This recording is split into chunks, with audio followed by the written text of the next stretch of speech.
My name is Chipo the Double P. My name is Kerry Kubini. Africa's #1 DJ V, DJ Hobbs in the building. And today with us we have someone who I like to call the man's man.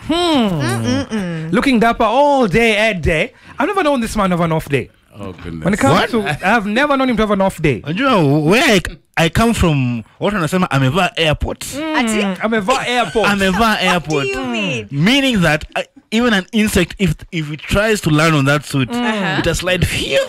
It has slide it can't have a stable landing on that suit. If you look at him any day, he could pass for a banker. Yeah. He could pass for a lawyer. He could pass for a politician. He could even pass for the governor or the commander-in-chief. Let me tell you a bit about him. He has a Bachelor's of Commerce degree from the Strathmore University, a Master's, that's a Global Master's, and an MBA from the USIU Africa. He is also part of a Reuters Fellowship in News, Media, Business and Data Journalism from the University of Oxford. Oxford. If I do say so myself. Oxford Dictionary. He has worked in many different places. He's worked with Diageo. He's worked with another Nation Media Group. He was a business news anchor and reporter. If I tell you who he is, you'd say, of course that's him. Of course that's him. He's worked with CNBC. He's worked with Management Trainee Africa HQ. He has been the Deputy Communications Director in the Executive Office of the President. Yeah. What do you call the PDU, the Presidential Delivery Unit? He's also been the Chief of Staff in the office of the Group CEO at Standard Group. He's a man who's many things. He's also a co-rally driver. Wow. Yes. He's a husband to one lovely lady. He's a father to 3. He's a journalist. He's a storyteller. And he's my friend Laban Cliffs on Syria. Me. Thank you. Good morning. Yeah, good morning. It's good to have you with us this morning. Thank you for having me. I know he's also a Glad to frequent be here. listener. Oh yes. From the car. 1 second, his kids. Able say hello. Are the kids in school yet? Just about now, saying hello to Layson and Leighton just before they get dropped off, of course, with their mom. We're all just tuned in, and I'm happy to be here now, live and in person. A big shout out also to his lovely wife, Laura. Let me tell you, Laban was a great man.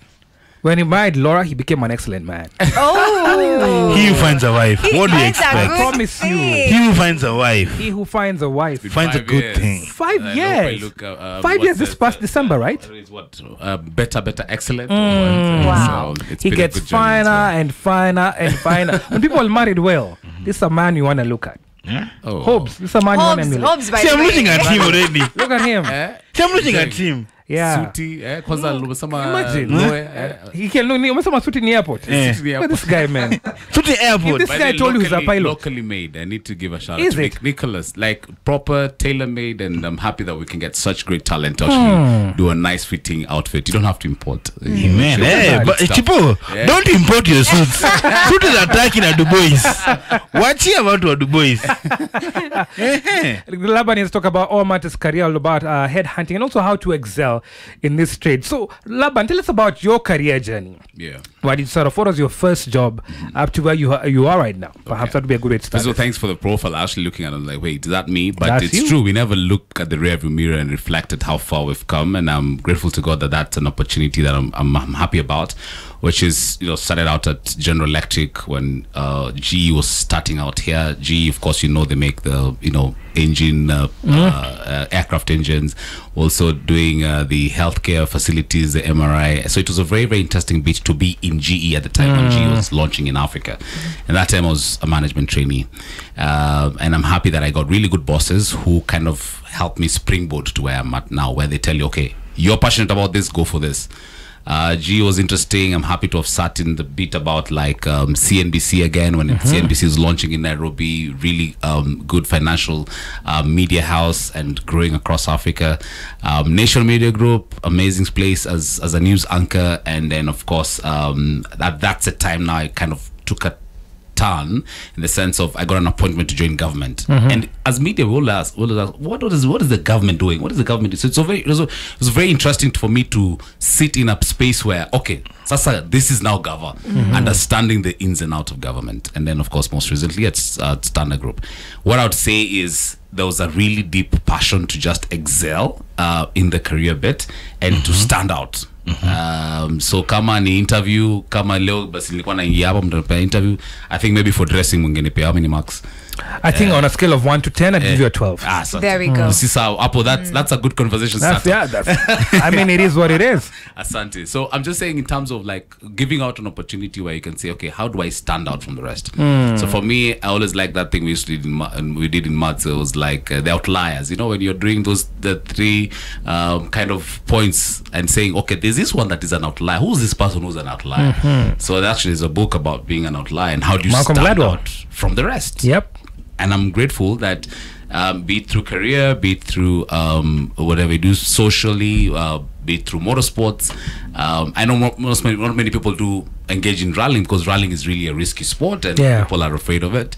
But I said, okay, well, let me just do the normal soccer thing. Let me try out something that's very unique. And I'm happy that I'm also complementing the rally. I'm also doing complementing the career. I'm also doing the rally bit, which is pretty interesting. You know, we're going to talk a lot about career, but let's talk about rallying and then get it out of the way. Why rallying? It's too much energy to just skip in oneself. And I'm thinking that if you don't get a let out that is beneficial, then it can actually blow up on your face. I'm saying that because of the bit about just trying to say, okay, wait, can I get something that can be utilized? Can I utilize, especially as youth? Yeah. Like, okay, let's get something that will actually be different. And again, from a very young age, I've always loved cars. I remember cranking up my dad's engine with a teaspoon. Sababu kifungu ilikuwa inaharibika, so natumia teaspoon to just start the engine. Did you leave a gari? Did you ever Winnie is good. She's a good girl. She's a good girl. But anyway, it was a good opportunity to try my driving skills, and my dad said, you know what, you'd rather use this talent of yours that you're trying to work on my car into something different. And I'm happy that I went into speed hunting, which is, and I know you are a navigator for the likes of even like Nzio Kawaita, good friend of ours. But also I'm just imagining if you are the one who's driving and Laura, whoever it is, is sitting in the navigator seat and is telling you, but that may miss your left. Like God. Just now. How does it make you feel when someone else is now giving you the directions? Very actually, interestingly, when you're off the rally route, you're very, very humble and calm when you're driving. And I'm saying, and you mentioned because Laura is listening as well. I mean, there was a time I did a handbrake turn. To our listeners, of course, a handbrake turn is when you just lift up your handbrake right on speed and you swerve the car, and you can literally make a 180 and go back to where you came from, like if you go out to the route. And I did that, and she was in the car and she's cramped. And she's like, oh, please don't ever do that. Of course, when you're dating, you think it's a nice thing to do, to your girlfriend. So she feels, the hair raising experience. No, but she didn't like it. So I'm like, okay, wait a minute. It's not always that, people will enjoy that high adrenaline, high risky speed venture. But we always do that in the rally route. Handbrake turns, we've flipped the car, we've rolled, flipped the car, turned back the car, and started driving again. You get up and keep going. Keep going. So, get up and keep going. Oh yeah, that's actually the lessons I pick up from motorsport. That you never give up. You never give up. And that was actually our last stage. And we said, you know what? It's okay, we've rolled, but turn the car. Tuendelewa. Hey. Hakuna ku give up. Chipo, I love that. Mimi nakuachia gari. Nashuka na natembea. Correct. Tupatane mbele. Correct. Me and Hobbs saying what's up. What are the markers of a good career? Wow. Are you happy? Are you enjoying yourself without the pay aside? Of course, you're working to get your money, but just for one day, if the boss told you, okay, can you work without a pay today? Would you do it? Hypothetically speaking, but 100%. So first, are you happy? There's always this thing about man's search for meaning, and the career is really one key thing about it.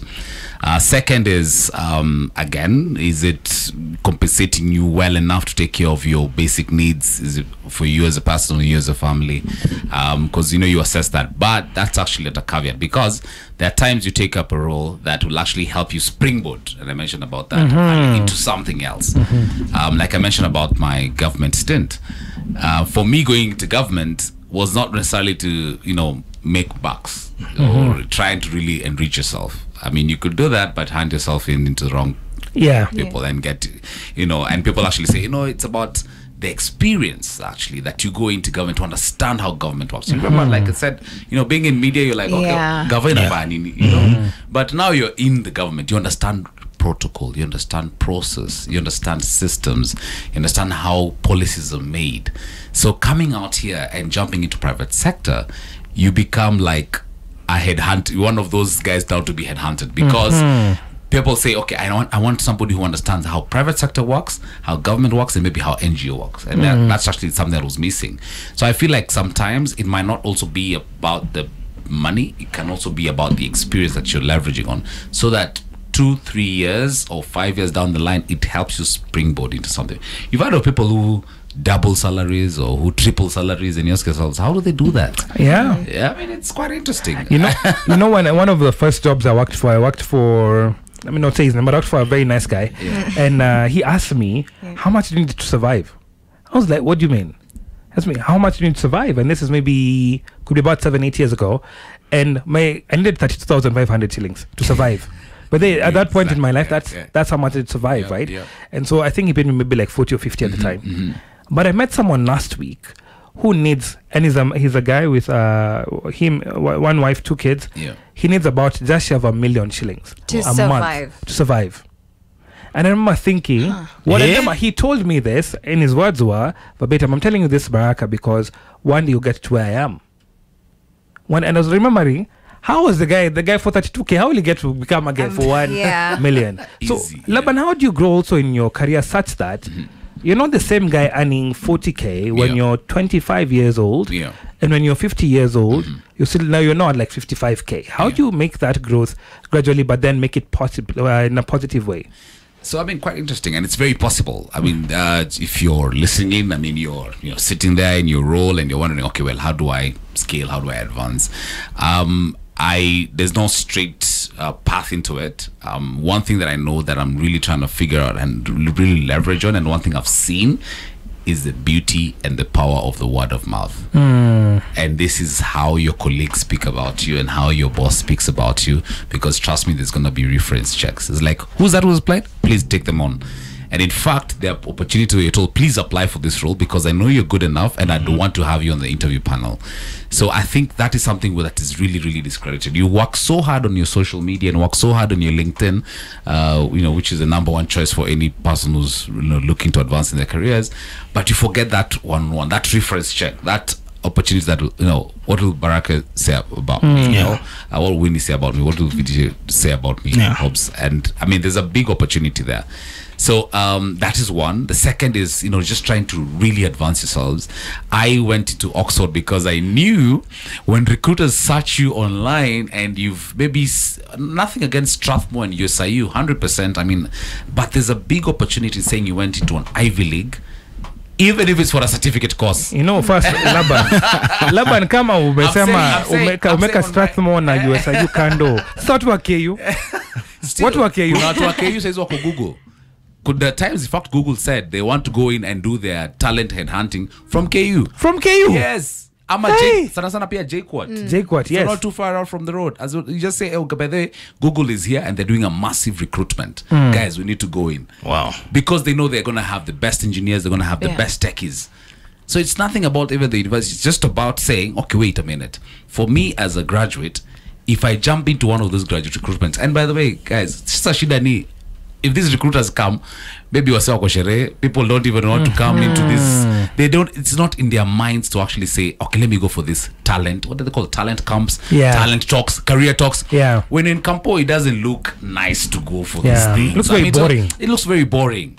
And this is the point where you meet the vice president of HR in Google. Where do you ever meet the vice president of HR in That's Google? That's true. Really. And I'm just using Google here for example because I know of the recruitment and the processes. So it's a good one. I say, hey, by the way, you know what? We need this is what I want to do and stuff.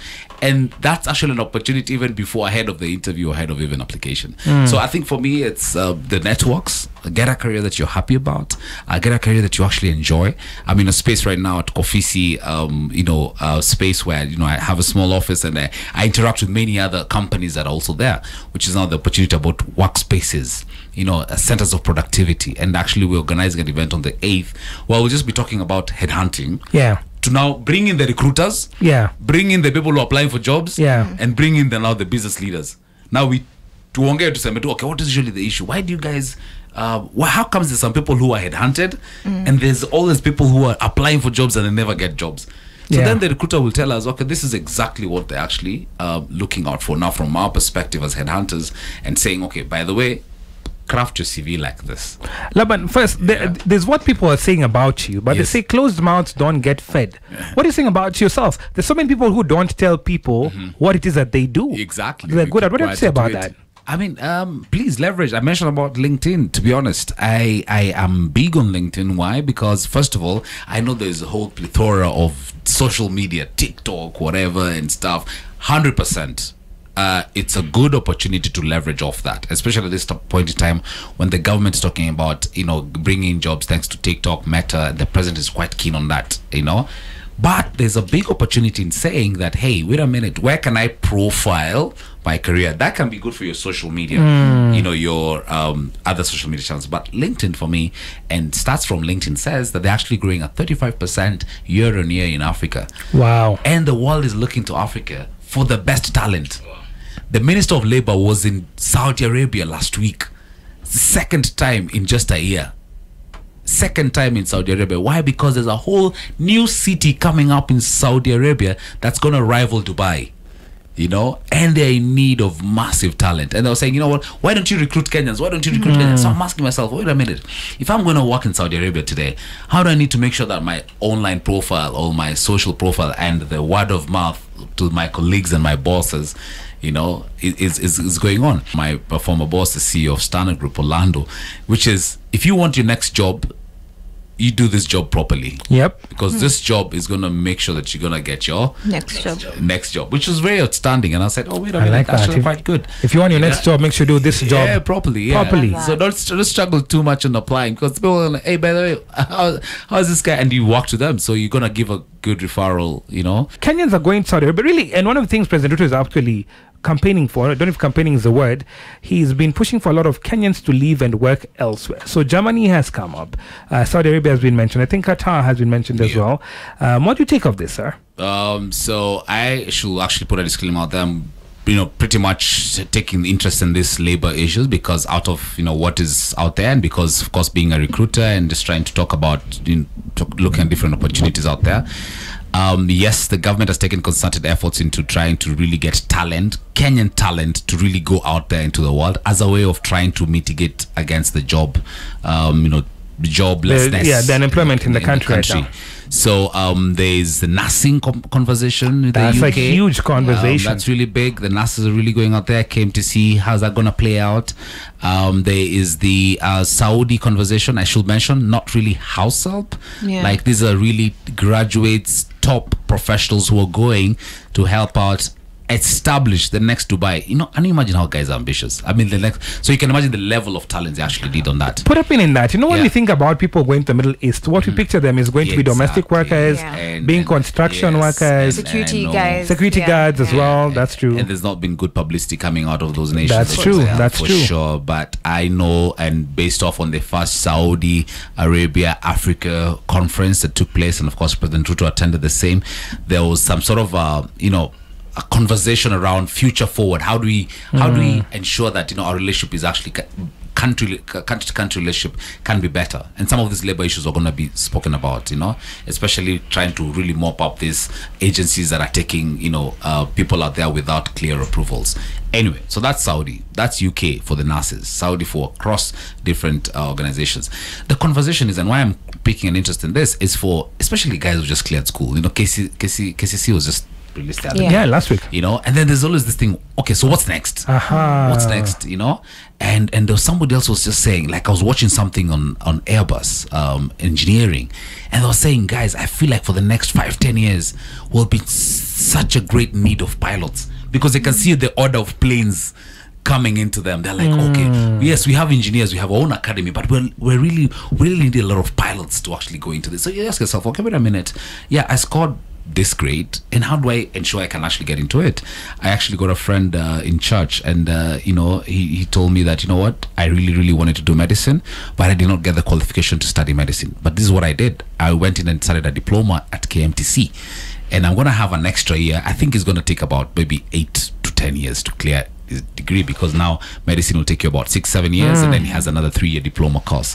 But I found for me, that was a story of resilience. That was It a story is, of quite. passion. It's like, you know what, I'm not gonna get the grades like determine how I want to go into it, you know.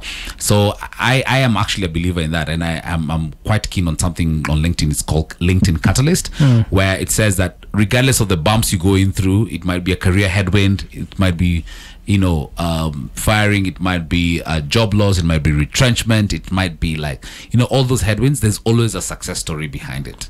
Laban, So for me, I'm quite keen on that. What makes us stand out as Kenyans when it comes to the workforce? Oh yeah. What makes us stand out as First Kenyans? of all, Kenyans are really. First of all, the Kenyans really are well educated. Our education system, by the way, is quite good. Comparable to other East African nations, without mentioning names, and I'm saying that because of what recruiters would say. There's a bit about like the education levels. There's a bit about our command as well for the language. English is one of the top preferred languages for would-be recruiters. For them, multinationals setting up shop, they'll be like, they want to have a conversation as well. Although there's an interest again, yes, Kenyans stand out, but for me, and now I'm challenging myself to the next level. I'm asking myself, how comes I cannot get a West African job? You know, I'm just asking myself that, right? Because West Africans are here as well. So how can I get a West African job? But then you realize the recruiter says, oh, wait a minute, then work on your French. I'm like, oh God, let me rush to Alliance. Let me get my French right. Because to get yourself competitive, then you make sure you get that French running. And then, I mean, of course, I mentioned about, even French companies, so if you have that opportunity, it's good. So I feel also our passion, I think it's really our aura, the way we are as Kenyans, How's our work ethic? Wow, good. We give off our very, very best. I think compared to would be other African nations, I feel like Kenyans really struggle. And if you are on that same beat as Nigeria, South Africa, I really put Kenya also well on the top three. If I'm looking at it regionally, in West Africa, I'll add a higher from, say, Nigeria, Ghana. If I'm in East Africa, definitely Kenya. If I'm in the Southern Africa, I'd definitely go for a South African talent. Oh, so really? If you're looking as a multinational setting up shop. So I feel that all these are big opportunities, and I need to give kudos to our education institutions because they're also very competitive globally. But it doesn't mean that, because you're Kenyan, that it's going to be an easy ride. I mentioned about West Africans coming to East Africa to actually get roles. So that means that if you're there, you have to work double hard. You do. If you see other multinationals coming and setting up shop, then you need to just putting in the extra effort. Morning, Pal Radio. My name is Miss Kahiro from Nairobi, and my question today would be around mentors. How do we, as young people trying to advance in our careers, approach our mentors? What's the language around it? Do we email them? Do we talk to them physically? I'd really want some advice on that. Thank you so much. Or are they the ones to approach us? Where do you get your mentors? And let me say, we talk about God of Polycarp Igade. We talk about God of Polycarp Igade. Yeah. Let's also talk about the God of Larry Mado. God of Larry. And let's talk about what Larry has done for you, Laban. Oh yes, I'm really grateful, and shout out to Larry Mado. I worked with him at CNBC Africa, and I should say he's the one who alishusha nyavu. And I'm happy that there was that person who said, hey, but then I know this guy is good, just give him something. And it was an internship, guys. It was just an internship. And at the time, we didn't even discuss. We said, hey, can you just be on intern? Yes. It's a foot and to the an door. internship is just an opportunity for them to check. Hey, wait a minute. They might have an offer letter for you, but they just want to test the waters. Yeah. You just gotta give your best in that internship. And I think that's what I did. After a whole year at CNBC, I got the award as the Diageo Best News Reporter. I went into London, and while I was in London, I had now these other 3 offers on the table. So we were just discussing on, okay, am I staying in London or am I staying in Nairobi? So as soon as I landed back, Larry had moved into Nation. Yes, NMG. Akashusha nyavu tena. Sema sasa vuka pia.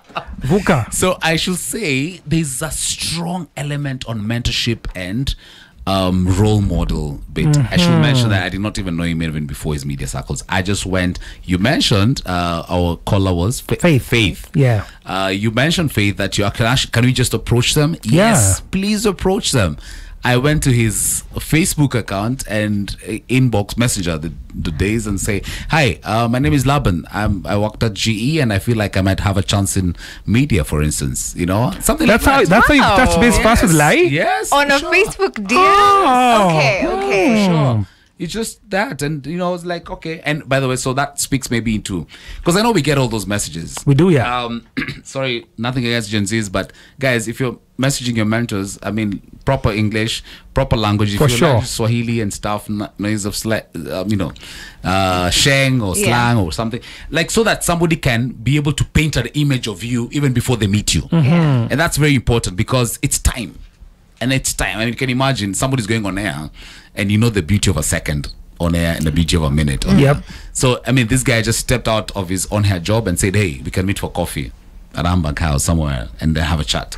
So, yes, Faith, you can approach them on your LinkedIn. You can on their LinkedIn, on their Facebook, on their Twitter, whatever it takes.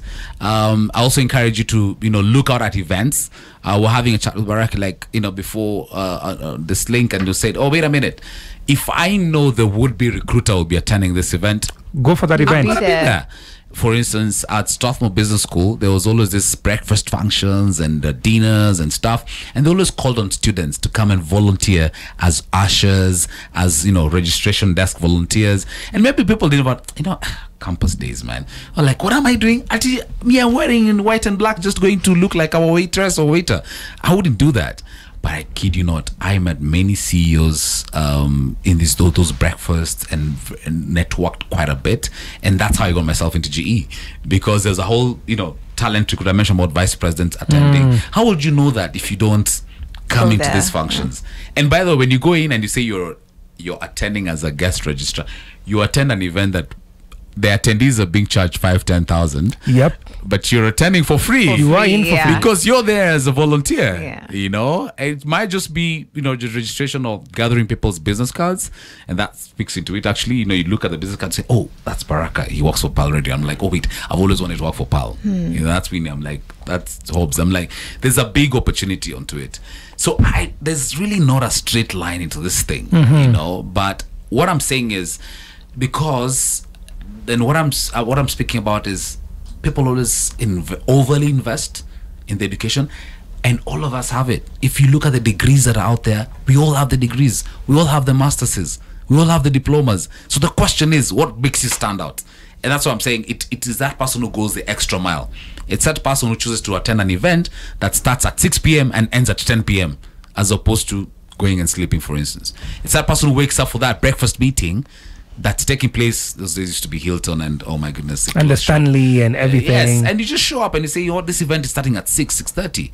There's a whole conversation about some CEOs who wake up to swim at 4:30, 5 a.m.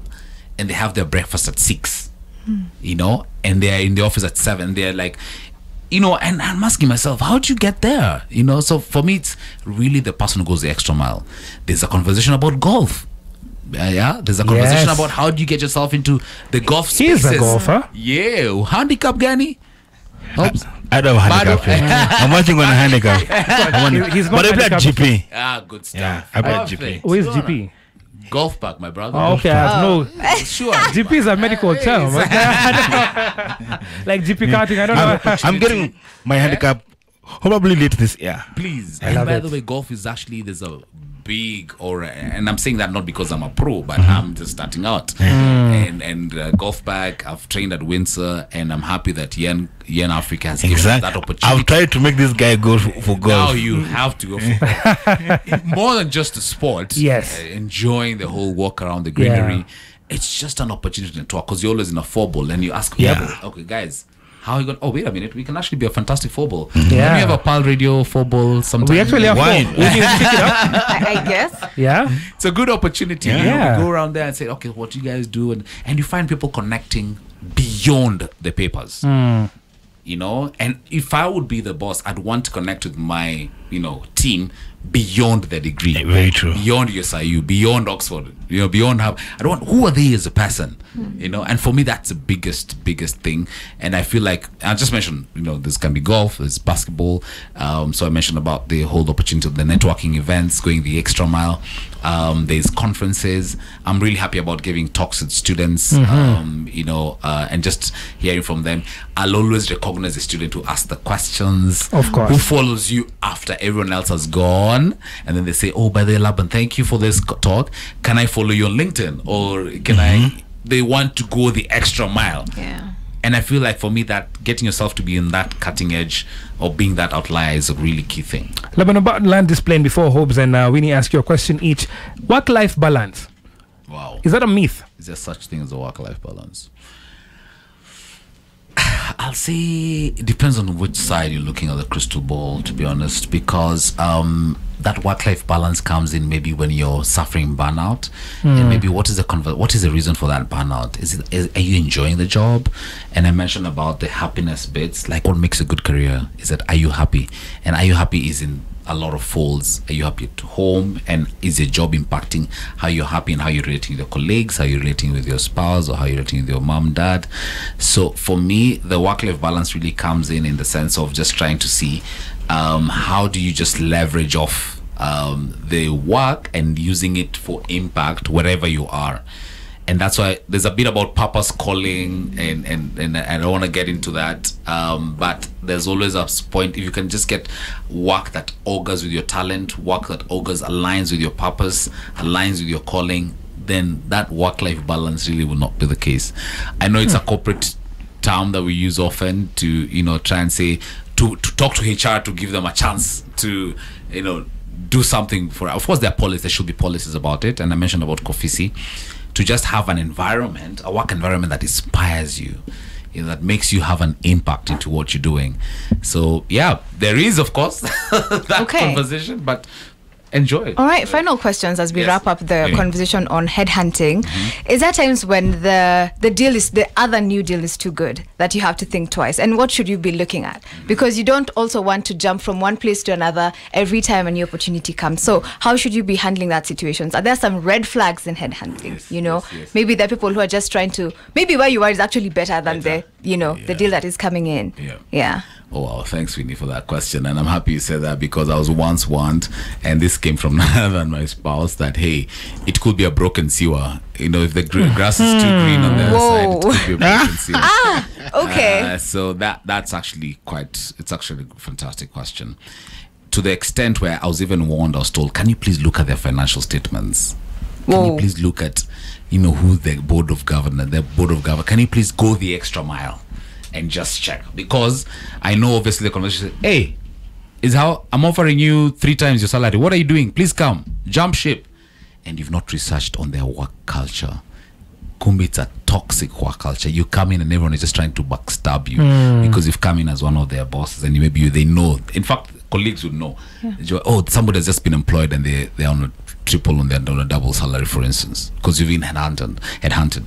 So for me, it also behoves the person who's being approached to do their background research. The way they've done a background research on you, and because they know you're good, you also need to do a background research on them. I like that. Them, yeah. So having a chance internally to have that conversation. So please, never just look at the paper. Yeah, and the money. Speak to the colleagues who are there. Speak to people who've also left. Yeah. And that's something I'm telling organizations. The people who have also gone are yours, your ambassadors. Yep. Be good about how you treat them when they're leaving. Yeah. Let's go, Hobbs. Did this joke that on LinkedIn your photo should look like this, Facebook like this, on S like this? So my question is this: anybody who's in the arts, a DJ, an artist, a photographer, number one, do they need a LinkedIn account? Yes. Number one. Number two, getting headhunted as an actor or talent, as an artist. Okay. Is it really important, or it just bare talent? Because like somebody on radio, he has the voice, he has the charisma, but is he really worth being headhunted? Yeah. Wow, I think media talent is really neither here nor there, because also it's how you also connect with your audience listeners as well. As a DJ, is how you connect, is how people are listening to your music and how they're feeling into it. For LinkedIn, for sure, there is actually a standard practice in how your LinkedIn picture should look. Of course, very, very close to your bust. If you can smile, whatever angles the cameras are in and stuff. So it's really important to make sure that your LinkedIn photo stands out, because that's a fast click that the recruiters will look at. For your social media, 100%. Are you gonna go live on your DJing? Are you gonna go? Is it gonna be as well? Can you have a recording of your DJ bit? It's fine. You're an artist, yes. By the way, let me tell you, most of those recruiters, or for instance, let me not speak about your industry. Like, I can be head of marketing, Coca-Cola. I want to see that my DJ who's coming in to DJ in our launch is actually somebody who's well branded out there. Because for me, then that speaks into my brand. Okay, so I would encourage, like, please, it might not be the first point of call. Maybe you want to be on YouTube first than LinkedIn, but I think it gives you an edge as being one of the few DJs who is actually on LinkedIn and has a proper profile picture and a proper profile, as opposed to other DJs perhaps who might think that LinkedIn is just purely for business. So on LinkedIn I should have a suit. No. You're nice. You're nice. In fact, turntables just the way you are, and just making sure that, guys, I'm playing into what I'm doing. I love it, man. His name is Laban Cliff Ontario. Thank you so much for hanging out with us this morning. So special hangout. How can guys get you online? Oh, great. I mentioned LinkedIn. I'm not holding brief for them, but Laban Cliff on LinkedIn, Laban Cliff on X, Laban Cliff on all other social media platforms. Grateful to be here. Thank you again to Pal Radio. To everyone's listening, I wish you the best in your careers. Find your purpose, enjoy, and God bless.